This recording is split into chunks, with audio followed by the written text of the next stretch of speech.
你好呀，我是肯。這一期呢，我們繼續邀請靈性超高的、有着外星人大腦的 Kevin， 還有通過了後天的覺醒靈修，練就了隨時想出體就能夠出體的 Neo。有請 Neo 和 Kevin 來繼續我們的靈魂覺醒的播客。因為我常常在想啊，就長期看恐怖片真的會害了我們吗？我们每天打開手機都會刷到海量的短視頻啊、信息啊，而在我們靈性覺醒之後，如何能夠更加明智的篩選這些信息，如何能夠防止被虛假的負面的信息洗腦？因為 Neo 在曾經的視頻裡面曾經說過，就是我們每天接受的信息有可能在某一種程度上是意識植入，那麼如何能夠防止我們不被意識植入呢？人們之所以那麼關注負面新聞的本質又是什麼呢？另外我在我自己的生活當中也有過很多困惑，就是說如果有朋友他一次又一次的來找我幫忙，那我应不应該幫呢？所以为了了解這些問題的答案，有請我們的 Neo 和 Kevin。 我剛剛在思考你說的這個意思，就是說你的意思是說我們專注於什麼，或者說關注於什麼內容，它就會反過來會塑造我們自身，是這個意思嗎？不是這個意思。我的意思是說，我們的這個五感啊，你假定它有能接觸100個信息，但其實很多時候我們的注意力啊，或者我們這種專注，它只能集中在10個或者更少的信息上面。有90個信息或者更多都是我們看不到的，或者沒有認知到的。是這樣的。所以我覺得就是我們要保衛那些我們沒有認知到的部分，而不是說把重點放在我們專注的這個部分。當然我們專注的這個部分它也很重要。只是我覺得我們沒有注意到的那個部分，因為它被我們忽視了，所以它顯得更緊迫，我覺得更有必要去提一下。你的意思它也會被我們的這種所謂神識記錄下來嘛，然後存在我們的潛意識裡面，然後對我們會有一定的傷害嗎？是這樣嗎？對，它會被記錄，然後它會演化，它會最後成為你的意識的一部分，就是相當於有時候你突然腦子里面產生一個新的想法，它可能這個想法並不是來源於你自己的，它是來源於你潛意識裡面雜糅出來的這麼一個結果。你懂吧？就是比如說你做了很多不好的事情，或者說你做了很多好的事情，你有一些主動的想法，比如說你決定今天去吃什麼，這個最簡單的決定，它可能都不是來自於你自己的想法，它是來自於這些新聞媒體，這些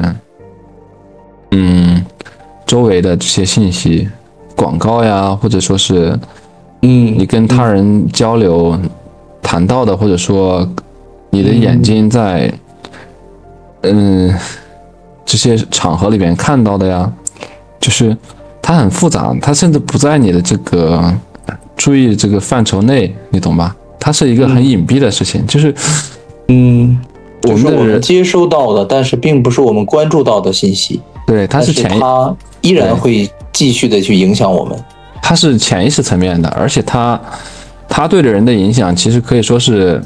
比你的這個主觀意識還要大。就是因為我剛才說，一個是佔比可能10%不到嘛，另一個佔比可能是超過了90%，你就知道它的這個力量懸殊了。就是那所以你的建議是，我們要去選擇我們去的場合、瀏覽的內容。對，是這樣嗎？对，就像是孟母為什麼要3000一樣，就是這個孩子的意志力是遠遠就是弱於這個環境對他的影響力的。我明白了，我大約明白了，就是未必你關注到這個東西，但是你總在這種環境下去吸收這種信息，然後我懂，因為我一開始想的可能你說的是你關注什麼你就會成為什麼，就像類似於說你凝視深淵，深淵也在反作用於你，那麼時間長了你也會逐漸的黑化呀、墮落呀，對吧？我明白那個意思，但你的意思是不僅僅是你關注的內容，其他的90%你沒有關注到，但也被記錄下來、被吸收掉的那部分東西，實際上也會再繼續塑造我們、影響我們的自己的這種思想啊，思維。我覺得是有道理的，就是因為我會有一种很強的直觉吧，我會覺得很多東西我會去屏蔽，或者說就選擇不去接觸，因為我知道對我肯定是沒有好處的。就像你說的，我沒有必要去考驗自己，我要去出淤泥而不染。如果說這個東西我覺得比較負面，或者說比較世俗的話，我就會去避免這種接觸啊、社交啊、聚會啊，对，或者說工作呀，甚至是一個客戶。就是我感觉对方是一个明显就是一个很那种的频率比较低的啊，比較事兒的，然後你懂的啊，很挑剔的那種，很評判的一個人，那我就會選擇，那我寧可不賺你的錢，我要讓我自己的內心是一個平靜的狀態啊。你說的，那你比如說我有個疑問，就比如說那我去看恐怖片的話，就是裡面血腥啊、恐怖啊這些東西、靈異啊，無論是我注意到的部分還是我沒注意到的那些東西，是不是它其實對我自身是沒有太大的好處的，或者說是會影響到我的？像恐怖片或者說這種去哪些鬼屋啊，這種比較刺激這種東西，我覺得偶爾去的話問題不大，或者說偶爾看問題不大。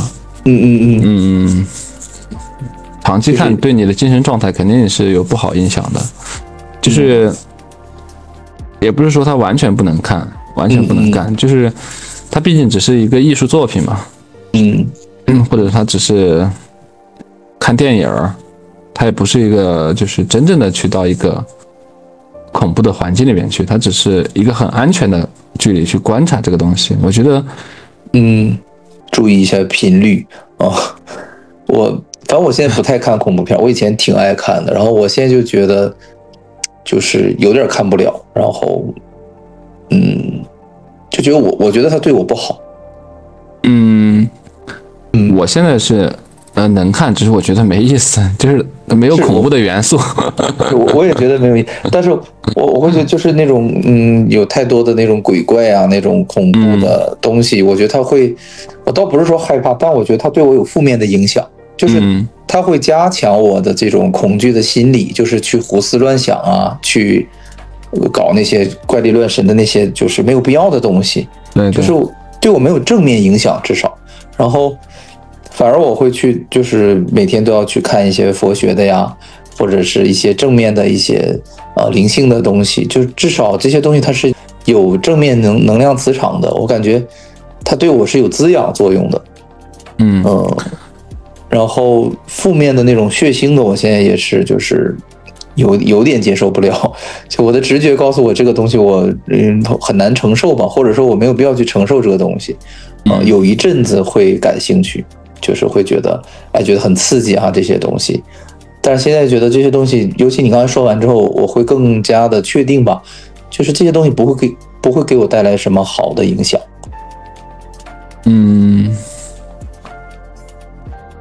這個世界就是它很會包裝，比如說這個視頻它有100秒，然後它裡邊對你不好的內容可能只有那麼1秒，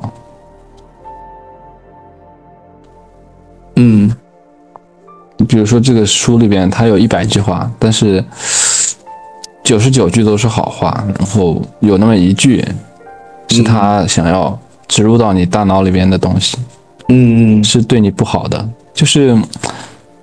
我覺得所有的這些影視作品或者說書籍或者說包括我們與人相處也是，就是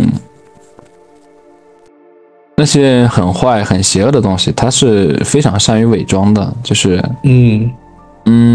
不是像我们想的那种啊，就是恐怖片儿，它才是对我們有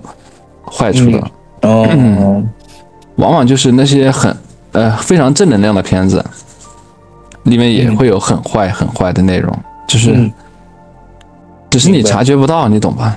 你會覺得整部片子看下來非常的正能量，非常的好。就像我剛才講的，重點不是你察覺到的那一部分，而是你沒有察覺到的那部分。而如果你看的電影裡邊有99.99%的內容都是講非常好的、非常正能量的東西，就有那麼0.001%的東西，它是你察覺不到的，它就是，而且這還是它的重點。你被它的這個美好的表象給欺騙了。所以我覺得就是如果你想要就是很好的去區分哪些內容是好的，哪些內容是對你不好的，我覺得一個最基礎可靠的原則就是看人吧。看人，看是誰推薦的嗎？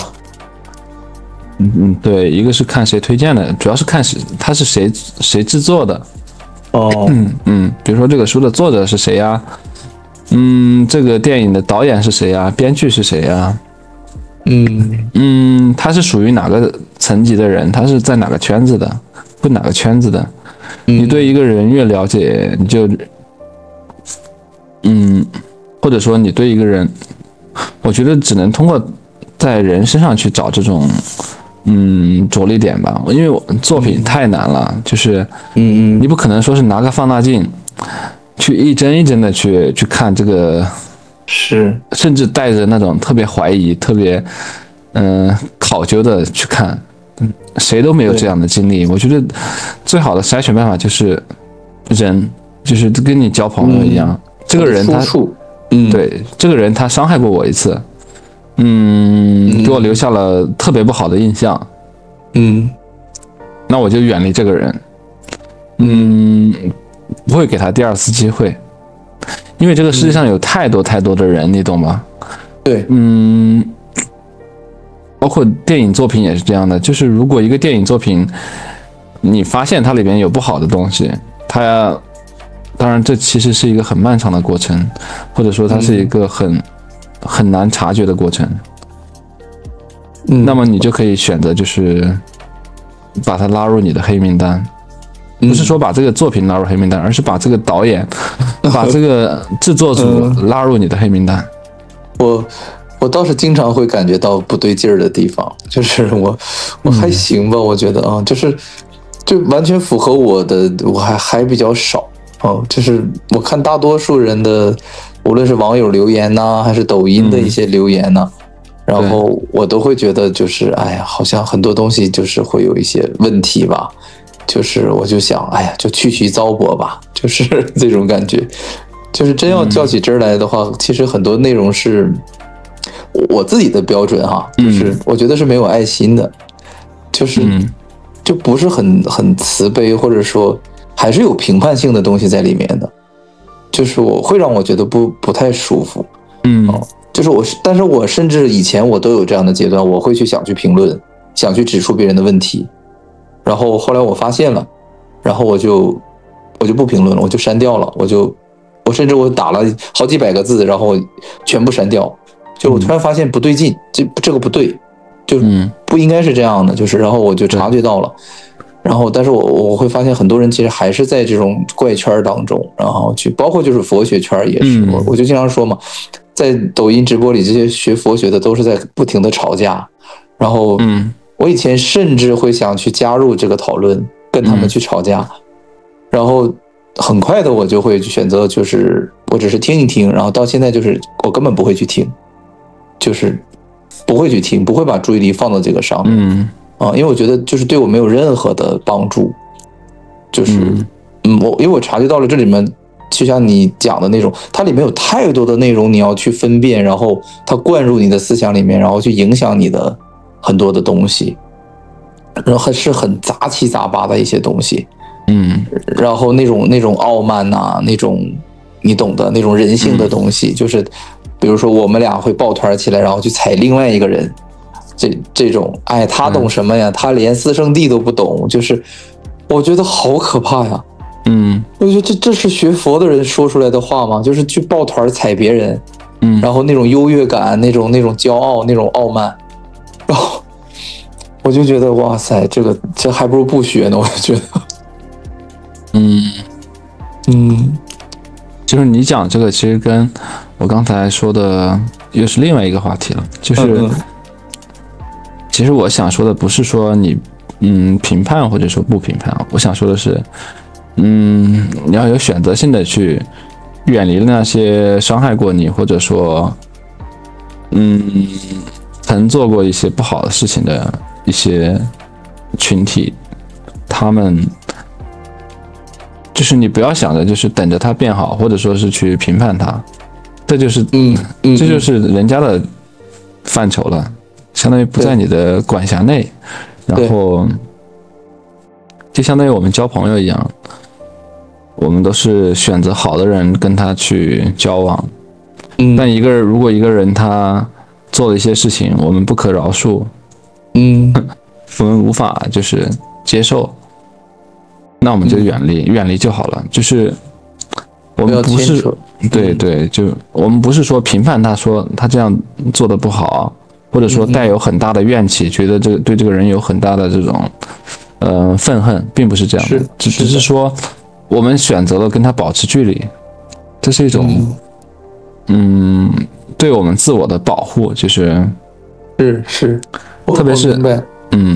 特別是我們沒有很好覺察的時候，就是一定要遠離那些特別雜亂的東西，特別嘈雜的東西，因為它裡面的東西太多太雜了，然後你的這個心就會被擾亂，然後帶來很多不好的負面結果。對，是這樣的，所以我現在就是也會反正我本身也不願意太多接觸人吧，因為同頻的也比較少吧，然後也不能去要求別人跟我去同頻或者怎麼樣，所以我後來發現其實很多東西就是你自己接受了其實就可以了，然後也不需要去讓別人接受，或者說你去認可別人啊，其實就是自己想明白了，我覺得就心安了，就達到效果了，就這個藥它就已經發揮作用了。我現在也不太去追求認同了吧，就是以前其實是有那個階段的，就會想去找存在感，找認同，找共鳴，誰跟我共鳴一下吧。然後後來我會覺得這個東西其實一個是難，再就是沒有很強的必要性，因為是為自己而修的吧，這個東西。然後當然也不是完全這麼說，其實要按照大乘佛教說的話，就是你也是要有這個內心也是要有其他人的，當然我也是有的，就是還是得有個合適的機緣吧。因為我特別明白你說那種很雜亂的那種感覺，然後你也無能為力，所以你只能遠離，即使這個人可能就是你的父母啊，你的兒女啊，對吧？你的很親近的人都有可能。我明白那個感覺，就是我現在可能也是偏向於去往這個方向去走吧，就是不能讓自己去承受太多的這種雜七雜八的東西，而且我發現我改變不了任何人，人都是選擇自己改變的，對，別人是無能為力的，對，就是也不要輕易的想去教別人，或者說是告訴別人什麼東西，說服別人，對，我發現根本就說服不了。對，就是保持距離而已，其實也沒有說是要對他有什麼負面的情緒或者指責呀，或者說是怎樣，就是距離其實很重要，就是很多時候因為我們低估了就是這種不管是這些信息啊還是這些人他對我們的危害性。我們太過於太過於就是哎呀，但是他們總找我呀，我真的是太不會拒絕別人了，我還得再修一修。其實有一些人我明明就已經很不喜歡了，然後我也都想最好不要再联系我，好多年都不联系，但是总能有用到我的地方，然后就不停的来找我。哎呀，然後我又不懂得怎麼去拒絕他們，我就又會被影響到。但是好在我現在能量比原來要高一些了，所以我就是會盡量的不太受影響吧。但是我覺得你說的也是對的，就你只要接觸了他的東西，就會沾染到你的身上，你多多少少你會受到一些影響。我覺得就是就跟咱們吃飯一樣，就是我們吃肯定是因为我们身体能夠消化，我都消化不了的東西我肯定不会吃。然後我覺得你之所以覺得拒絕不了，可能是你還是覺得你沒有想清楚這個事兒。比如說你跟他其實還是有一定的這個接觸的必要性，但是你可能沒找到那個分界點在哪兒。其實是有點這種感覺的，就是還是有某一部分是能感覺，就是哎呀，對，其實是有這種感覺的，就是內心的某一部分嘛，甚至跟他可能還是有一定共鳴的，就是也不是說這個人完全我就是100%接受不了。就是有2種方案嘛，一個是提升你自己去處理這些情緒，處理這些人際關係。還有一種就是你暫時處理不了，那就拒絕遠離。對，其實我已經拒絕很多次了，但是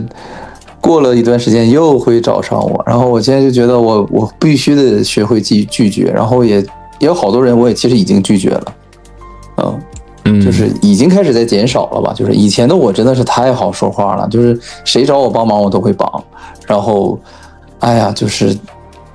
也有點願意幫人吧，其實這種感覺。然後現在就會覺得就是其實沒有必要，你不幫他，他也自己也會解決掉這個東西，就是樂於助人這個東西也是有一個限度的吧。我覺得做好事兒跟做壞事兒一樣，它都是非常難的。並不是像我們想的那種，哎呀，我一下決心，我今天去殺個人，哎，我一下決心今天去大發慈悲，並不是這樣的。對，做好事和做壞事，它都是很要智慧的。對，這個度是要很好去拿捏好的，確實是這樣的。所以我覺得我是在往一個更成熟的方向在走吧，就是我也在反思之前的一些做法，就是也會有些問題，就是別人總找你幫忙，那也是因為你總是無條件的去幫他，或者說總是沒有成本的去幫他，他也就會有一定的依賴性啊或者之類的這些東西。其實我現在已經想明白了，然後也在轉變吧，就是思維已經開始發生轉變了。當然好人肯定是要做，但是像你說更有智慧的去做一個好人吧。不要沒有篩選的去做。我覺得做事兒，一個很好的評判標準就是看你做了之後會不會後悔，會不會想東想西。做了就是做了，不會這個東西這件事情它不會一直糾纏你，那就說明你做對了。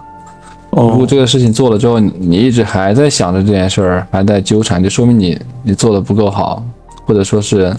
沒做對。有點勉強是嗎？還好吧，我覺得我做過的事情我都不怎麼想，然後我倒是覺得就是為什麼別人總要讓我幫忙啊？我就會有這樣的困惑，就是我怎麼沒有什麼東西去求別人幫忙呢？甚至我會覺得我有問題我自己去解決，我解決不了的話，那我花錢解決，我不會去找人去幫忙，我就會覺得我沒有那個臉皮去讓別人幫我，而且我不認為別人應該幫助我，就是那他會理髮，你就要去找他給你剪個頭髮嗎？就我是這種感覺，就這個東西你應該去花錢解決的呀，你不要去找朋友去幫你個忙，免費去給你做嘛，對吧？我會，但是他們就會因為我會這個會那個，然後就各種的來白嫖我，然後我又會怎麼想呢？我會覺得那這個對我來說也就是舉手之勞嘛，那我就幫你吧。對吧？就是這樣。但我會覺得時間長了呢，这個也不是個事兒啊，就沒完沒了了，會有點。對，這個你分人嘛，因為有的人關係好，我幫他一輩子我也願意。是，我是比較有愛心的，但是我後來發現，就是那你總是沒有成本的幫助別人，別人也不會覺得你這個東西是值得感恩的，所以我就逐漸的我也會開始去拒絕別人。我就覺得，那你這個東西你自己去查一下嘛，你自己去了解嘛。那我就是沒有必要幫你的，我就不幫了嘛，就是這種感覺。因為總幫，其實有些人會感恩，會回報你，有些是沒有的。我覺得，也不是說感恩不感恩，我覺得就是看你自己，覺得這個人能交往吧，就是。不一定說他真要從某種形式去感謝你，就是你覺得這個人值得交往，你願意跟他多相處一點，願意在他身上付出精力，然後那我覺得無可厚非。但有的人，他就是你覺得你處理不了這個人，或者說你覺得，這個人他對你有危害，沒有什麼，就是暫時沒有什麼好處，我覺得這也是很功利的一個東西。只是這種功利，它不是，物質層面上的，它是一個更綜合性的東西。是這樣的，但是我本質上我沒有人能夠幫到我，其實或者說我對別人有什麼指望，我是比較獨立的，就是至少說除了家人之外的話，我基本上用不到別人吧，這種感覺，然後。覺得也沒有說讓我特別值得想交往的，就是他就是別人張嘴了求我幫忙，然後我覺得那我又會，那我就幫唄，就是這樣的，就是不太願意去拒絕別人，總是願意去服從別人吧，或者說就是不希望去傷到別人的面子之類的這種。然後我現在就會覺得這也是個問題，因為就是這個東西是無窮無盡的。然後別人就會覺得，那你上次幫我了，你這次也要幫我，然後你下次也得幫我，就是這樣，就是永遠無窮無盡的去幫。然後我現在就覺得我有點幫夠了，那就停止唄。對呀，所以我現在就是能拒絕的我就都拒絕，那除非人家就是給我酬勞的，那我就當賺點錢了，就是這樣。除非這個東西我喜歡去做，那我就是說另當別論了。比如說誰問我個什麼問題，那我特別想告訴他這個答案，那我可以去幫他。對，就是這樣的。就是你願不願意結這個緣嘛？其實幫人或者說被幫，這都是一個結緣的過程。是，有的人特別好，就是特別懂得感恩，我覺得這樣還是值得一幫的。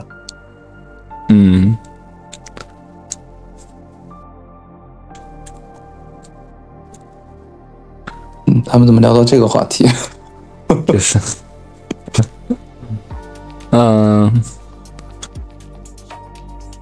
咱要不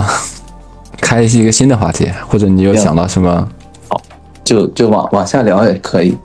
好的，就我感覺你剛才說那個是非常有道理的，我覺得，就是注意力的那個部分。對，因為我覺得它很重要的，因為它被很多人忽視掉了，所以我老是提。我之前也提过。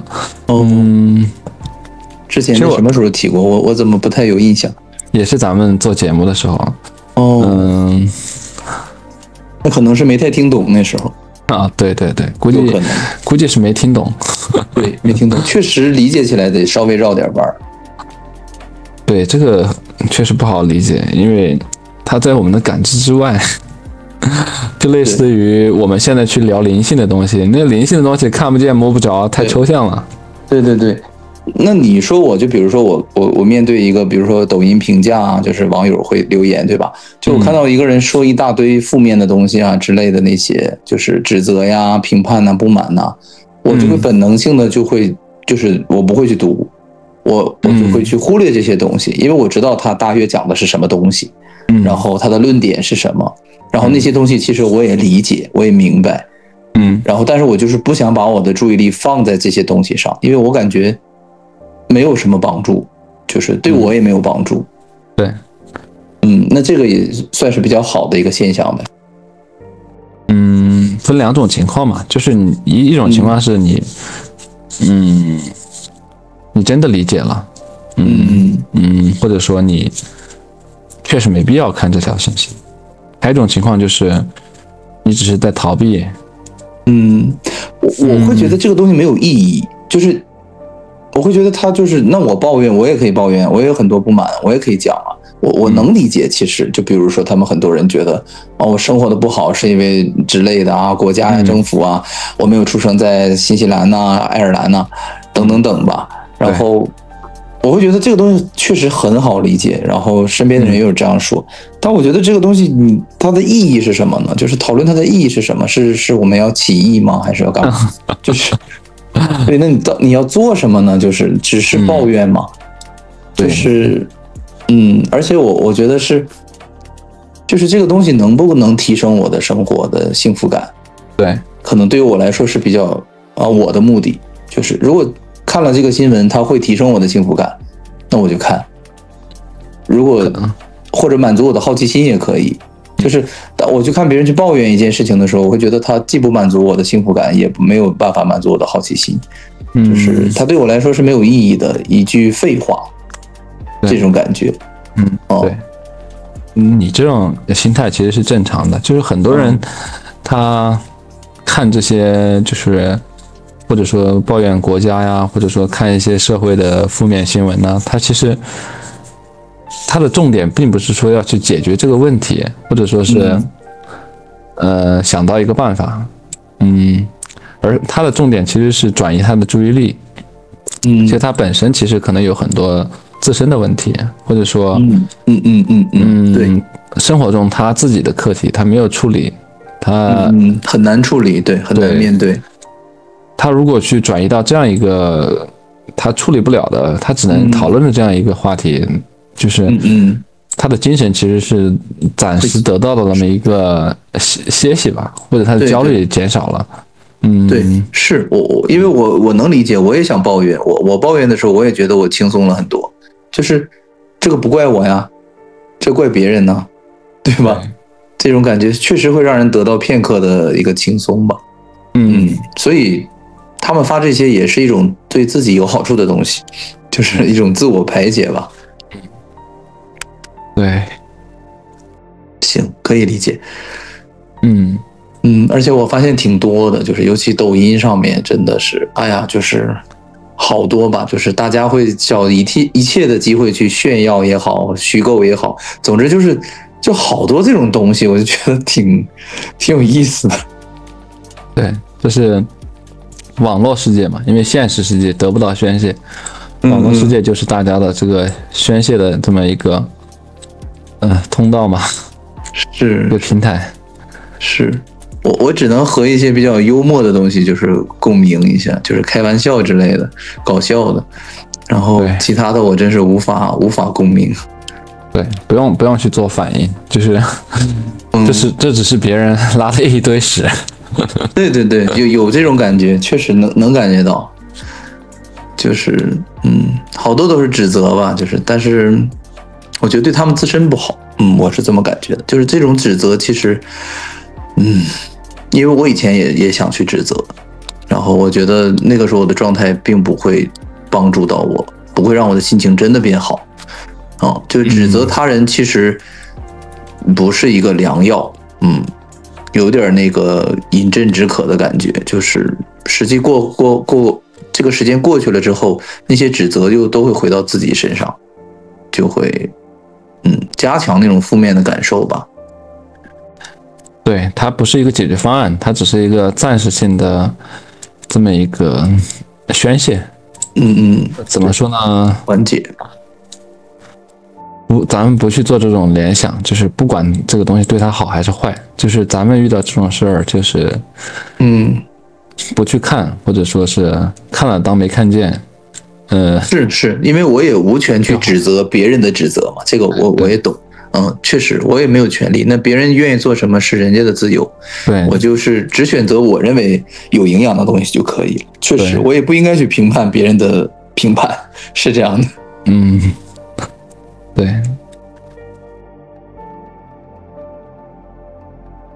然後這個網友的留言，我感覺後面的這些就負面集團的這些，我就覺得，哎，我看見這種東西我就頭疼。那这些話題太宏大了，你暫時也是，反正我就是覺得他說到宗教的東西，我是比較認可的，就是這些宗教至少是能帶給人一些能量的，我覺得就是挺好的。這些有愛的呀，有合一的一些知識啊、訊息啊，我覺得至少它是有溫度的，它不是冷冰冰的，它不是泼冷水的感覺，就是它能讓你感覺到一絲溫暖吧。不過我覺得就是這些壞人壞事兒啊，像負面集團呀，或者說外星人又做了壞事兒啊，或者說我們身邊的一些人犯罪啊，我覺得了解這些東西的意義，它就是幫助我们避免就是被他們所害嘛。就比如說我们知道，哎，今天哪個地方又發生了一起這個詐騙啊，或者說是刑事案件呢，我們了解一下他們是怎樣的一個手段，他詐騙是怎樣一個流程，那我們自己呢遇到這些事情就有一個分辨的能力，我覺得也有它的一定作用的，就是只是說我們不能長期的去看這些信息，但是去了解它的存在，然後去知道如何去規避這些負面的東西對我們的影響，我覺得是很重要的。就類似於我們父母教給孩子說是在外邊不要跟陌生人說話呀，不要吃陌生人給的東西啊一樣，就是我們如果能夠去了解這些東西，我們就可以規避很多的傷害，然後去讓自己生活的更好。但是如果你長期就是去看這些負面的東西，它也會吞噬掉你，就會讓你覺得哎呀，這個世界要毀滅了，有很多這個壞人就是要幹壞事了，你會生活在這個擔憂和恐懼之中。對，或者說感覺很絕望，世界是被階級統治的，被高層統治的，我們是只能被壓榨、被剝削的。一想到這些就很崩潰、很痛苦。對，我覺得這些東西就是了解他們沒問題，它確實其實有很多時候了解這些負面的東西，它可以有助於我們去規避到很多不好的影響。只是說不能陷進去了。是要適度，對，就是反正負面的東西我是看不了，就是包括你們之前說的某一個知名博主他的那個內容，就是我一點進去我就感覺就頂頭，就這個腦袋就覺得就大了，就已經就是就一上來就那些措辭啊，那些那種語境啊，然後講的東西啊，我就覺得哇，這個我受不了，我得關。就是就像進入了一個棋牌室裡面全是煙霧繚繞的感覺，然後我又不抽煙嘛，所以我一進去我就頂出來了，就對我得找個淨土，我得燻一會兒香的感覺，就是那種確實太烘頭了，我覺得啊，確實是這樣的，它的能量太強了，我覺得就是那種能量啊，當然肯定有很多人是非常喜歡和享受那種感覺的。对，有的人可能是沉浸在他的故事裡邊嘛，他可以对，肯定很精彩，對，否則不會吸引那麼多的人去關注嘛。對，反而我們的一些東西啊，很這種形而上的東西，大家可能會覺得很無聊啊，對吧？也正常，也能理解。就像那個唐僧想給這個老百姓講個經啊什麼的，他們都對吧，都聽不進去，都睡着了，然後都想聽鬼故事啊那種感覺，我能理解。其實就是不同的人嘛，有不同的喜好。我覺得每個人階段不同，就是對，受過傷的人可能会更願意去了解这些負面的東西。因為他受到過傷害，他希望不要下次再受到同樣的傷害。对，他会願意去了解這些東西。就是人往往都是因為痛到了，所以對他會去做出一些改变。对，更懂得去保護自己。對。但是我覺得就是了解這些負面的東西都是為了保護我們自己。是，確實。好，這期又到時間了。對，我們就好，非常感謝啊，我們會在下周更新，請訂閱支持一下吧，讓我們幸福喜悅吧。因為我們如今正在經歷的瘋狂實際上是一種幻象，它逼着越來越多的人覺醒。可是呢，我們也要同情那些沒法覺醒的人，因為世間的種種現象啊，造成了我們個體與靈魂的分離。我們會在螺旋上升的水晶上繼續我們意識的進化。我們正在獲得內心的勇氣，將自己交給了靈魂，邁向了完全未知的領域。我是誰？我來到這個世界上究竟要做什麼？進化的新階段已經開始，意識到無限的愛會讓我們開啟一場前所未有的靈魂旅程。